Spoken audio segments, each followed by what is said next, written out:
not knowing makes us take on that journey of knowing whatever it is that we're supposed to know. Naging interesado lang ako because I'm going to talk to you, and I was going to talk to people who will be on a journey. I know you're supposed to be on your planning sessions in the next few months, and that's quite interesting. Not to be afraid with a state of not knowing. I wanted to say, I didn't know what I was going to say today. Hindi ko alam kung saan ako mag-umpisa, ano bang sasabihin ko. I know I'm supposed to talk about leadership. I'm supposed to talk about resilience. Na madali naman, habang iniisip ko ito sa dito, dahil yung aking dissertation in my doctoral degree was transformative leadership using maternal love as a tool. Hindi yung pinag-aralan, hindi yung mga principles of economics and whatever ecosystems there are in management. Pero gamit-gamit lamang ang pagmamahal ng isang ina. We can create transformational, transformative leaders. But that's even going ahead of the story. Ilang bagay lang ang nais kong ibahagi. Sabi ko, Elmore, kwentuhan lang to ha. Kwentuhan lang to. I hope later, if you have any questions, we can probably address some of your questions. Pero may mga bagay na I'd like to share with you today. Katulad na lamang doon, I want to take off from a leader is not supposed to know everything. A leader is not supposed to know everything. But a leader must be interested to know what is necessary. A leader must be interested to know why things happen, why people behave the way they do, why the world behaves the way it does. There's this very famous Confucian story. May isang kwento ng isang hari na hindi siya matahimik dahil meron siyang katanungan na hindi niya masagot-sagot. This is a Confucian story. Ang kanyang problema ay meron siyang mga katanungan. Sabi niya, who is the most important person in the world? And what is the most important thing to do? And when is the most important time? When are you supposed to do this thing? So, just like the Confucian stories, pinatawag niya yung kanyang mga ministers, the wisest people in the kingdom. Pinatawag niya because he was interested to find out ano bang mga kasagutan, mga katanungan ito at walang nakakasagot. Think about it. Who is the most important person? And number two, and these are very important questions in leadership. Who is the most important person?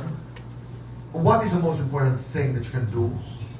And when should you be doing that important thing?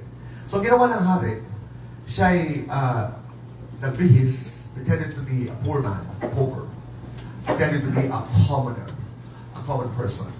And he left the palace incognito. He went to the forest, hapon na ito. Nagdidilim na, it was sunset, and he knew that he could not go back to the palace. Habang siya naglalakad, he saw a small hut. Sa bahay kubo, kumbaga sa atin. So pumunta siya doon. And then he found that there was an old man living in the hut. So he went there and he said, "Old man, it's dark now, and I'm afraid there may be stray animals around the area. May I stay in your place?" Sabi nung old man, "Of course, I have an extra room. You can stay for the night until, the sun shines tomorrow, and you can proceed with your journey." So tumuloy siya, pinapasok siya nung matanda. Katapos, the old man prepared dinner. So over dinner, they had small talk. And out of nowhere, the king had no intentions of asking the old man his existentialist questions. So sabi nung hari, in the middle of dinner, sino bang pinaka-importanteng tao sa mundo para sa'yo? And ano ang pinaka-importanteng bagay na dapat gawin mo at kailan? Wala lang, nonchalantly, sabi nung old man, before I tell you, let's go back to that, because alam ng old man na may nangyari nung gabi, in the middle of the night. I'm sorry, not dinner. The Confucian story is about the breakfast the old man and the king had. Midnight, may dumating na duguan, a blooded man, who was being pursued by robbers. Kumatok doon sa bahay ng old man, sumilip ang hari, at nakita nga niya duguan yung tao. Tapos sabi nung duguan, old man, some people want to kill me. You know, they're pursuing me. Can I go inside and can I hide for a short while? Sabi ng old man, come in. So after a few minutes, sumunod na yung mga magnanakaw, the thugs, and then tinanong yung old man, have you seen a man, etc. So the old man, no, I didn't see anybody. So the robbers continued the search for the blooded man. Breakfast, yung sinasabi ko na. Nagkaharap sila over breakfast before the king started his journey again. That's small talk. Sino pinaka-importante? Tao, kailan anong dapat gawin at kailan. Sabi ng old man, the most important person in the world is the person in front of you. The most important person is the person in front of you. And what is the most important thing to do is to help that person in front of you. When? Now. I thought this was relevant to you because I know you go out, you know, we represent a company, we sell, and there are many doubts, many questions, many certainties and uncertainties. But this has been a guiding principle in my life. Na parang, pag meron ako mapagdududa sa mga bagay na ginagawa ko, whether I do a show or I do a speaking engagement like this one, who is the most important person now? It's you. And what is the most important thing to do is to share the little that I know. When am I going to do it? Now. You can practice that. You can practice that. So, the power of not knowing. The king didn't know the answer to his questions. He had his way of finding out the answers to his questions. But you have to be interested. You have to listen. You have to listen. The second idea that I wanted to share with you is leaders must learn how to tend to themselves and must celebrate the power of laughter. Trabaho tayo ng trabaho, di ba? We enjoy that. Sorry, busy ako. Lalo na ako, I say this. Wala akong oras, busy ako. So much work to do. Hindi ko na alam anong gagawin ko, paano magagawin to. Basta, it's nice to be busy. And it's also a badge. You know, I'm just too busy. Because busy is tantamount to success. So, it has, you know, it has its own dating. Pag busy ka, magaling ka. But, here's the thing. Many years ago, Arianna Huffington, you've heard of the Huffington Post.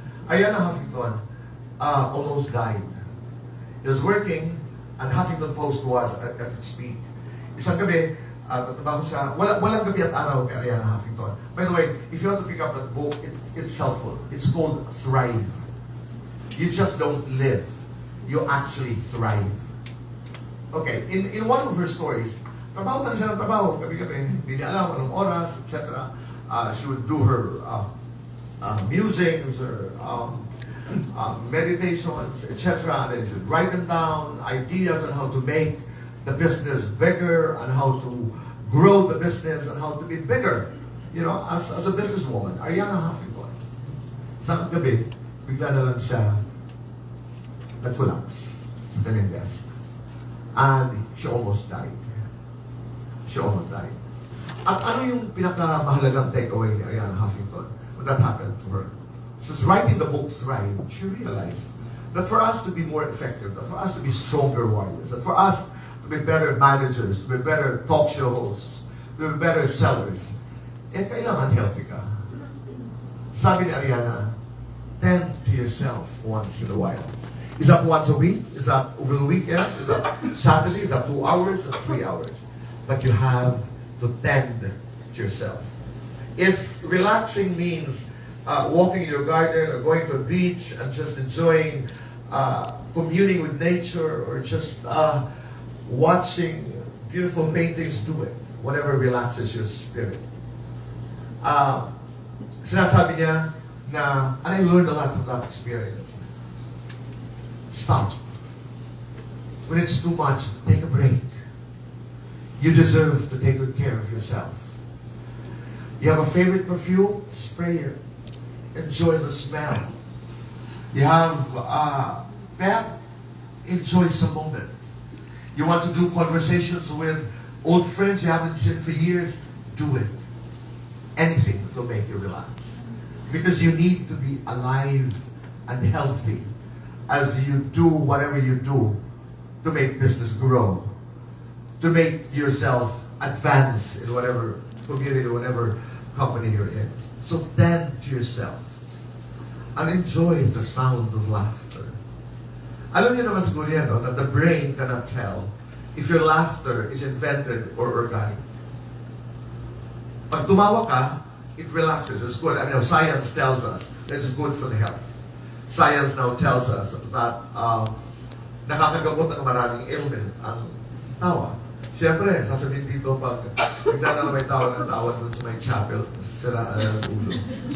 But it's good. It's good to laugh. Just laugh. Minsan ang umpisa ng laughter ay walang dahilan. Just laugh. Ba't natatawa? Wala. Hanggang natatawa ka. It relaxes your spirit.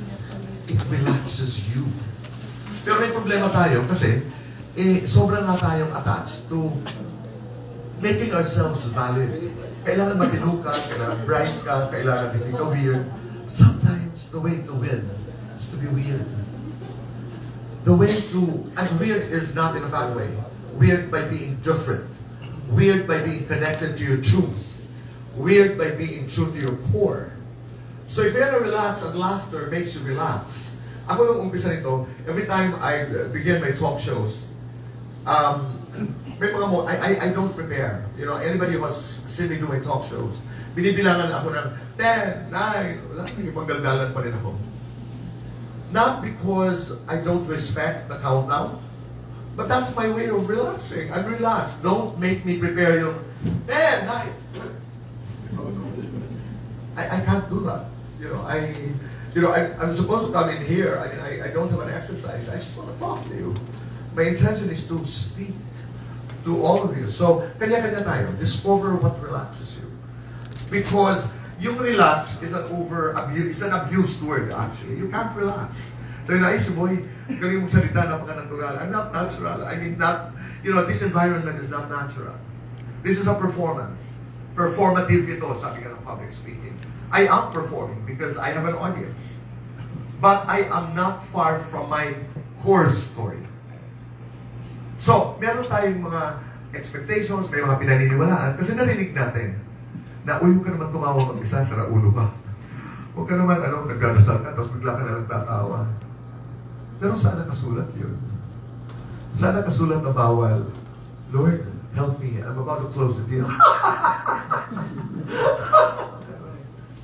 Natatawa siya. So, advice ko ay, while you are in that environment, humanap ka na lang nag-November, ikaw lang. Para pag may wala, may kausap na ako sa phone. Sometimes you have to make excuses so that people would accept us, so that people would validate our sanity, as if it is the best way to live these days, to be sane. Kami, in my industry, the more insane you are, the better. In a good way.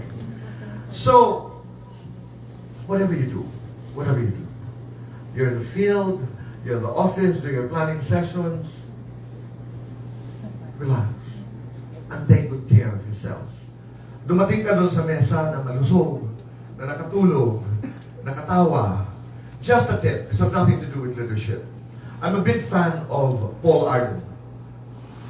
Alam ko nila, Fernand, Rafi, nila, our team, alam nila ito. When you go to a planning, 2 points actually. When you go to a planning session, I usually lead planning sessions. Ako ang nagtitimon. I moderate.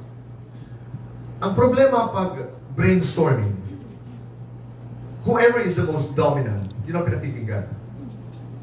Whoever is the most dominant, whoever is perceived to be the brightest, yun ang magtitimon.